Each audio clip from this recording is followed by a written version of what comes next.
मेहरारून के भाई साहब केतनो बड़े से बड़े संत महात्मा के या बड़े से बड़े महापुरुष के कहानी और सत्संग सुना दे, लेकिन कहानी और सत्संग में वो वही बाती पर ध्यान दे रही हैं जौनी में संत जी ई बात कहले रही हैं, कौने देवी देवता का पूजा करबा तो तुहके धन का प्राप्ति हुई, कौने देवी देवता की पूजा करबा तो तुहरे घर में शांति बनल रही, या कौने देवी देवता के दिया बरबा तो तुहरे घर में शांति बनल रही, लक्ष्मी रुकी हैं। आ भगवान के का चढ़ाईबा तो भगवान खुश रही हैं।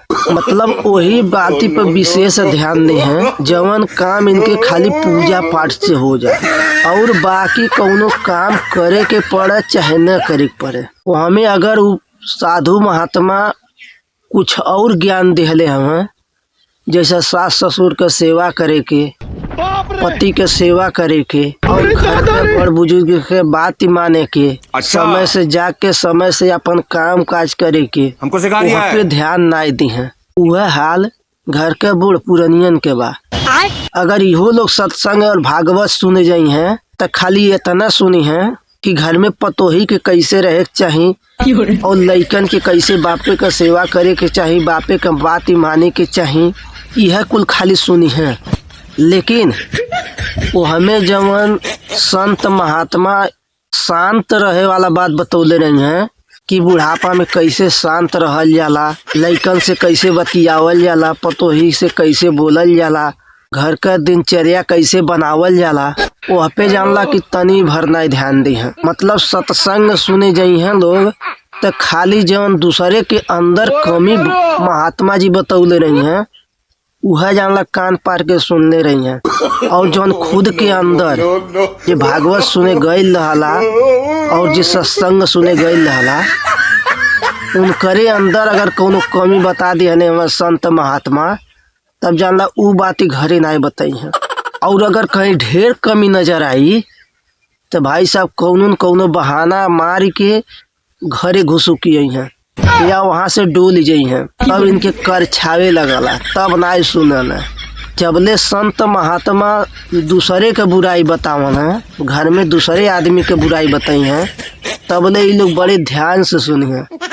लेकिन जब खुद के अंदर के इनके कमी गिनावे लगन है तब जानला कि भाई साहब जानला इनके सुनैबे नहीं करला, अब भाग है घरे। कुछ लोग समझदार रहना तो समझ के सुन लेना, बेशक घरे न बतावे लेकिन सुन ली है जरूर। लेकिन जेके केतनो घोर के पिया दे उनकी समझदारी नहीं होला, वो तो जानला कि भाई साहब जनक के घरे चलिए हैं। और नहीं तो कहीं इनके डिपार्ट के कोनो मिल गई तो उसे संत महात्मा के लगे बुराई करे, बहुत बड़ा ज्ञान दे आयल बाटे, यह बड़का ज्ञानी हो गई है। लेकिन घर के अगर कोनो संत महात्मा इनके कमी निकाल इनके बेटवा के अंदर, इनके पतोही के अंदर, तब भाई साहब जानला कि एकदम ये लोग फूल के गदगद हो जाना। तब बतियाई हैं बाबा बड़ा निक बात बतावत हटे, यह कुल आजकल होते बा। और जब इ लोगन के अंदर बतावे लगी हैं तब नहीं कही हैं, तब कही हैं कि बाबा के सही पता नहीं बा, बाबा का जाने कि घरे हमरे कैसे बीतता, हमार पतो हमार लड़का हमार कैसे केना सांसद करता, तब ई कुल बात बतिये।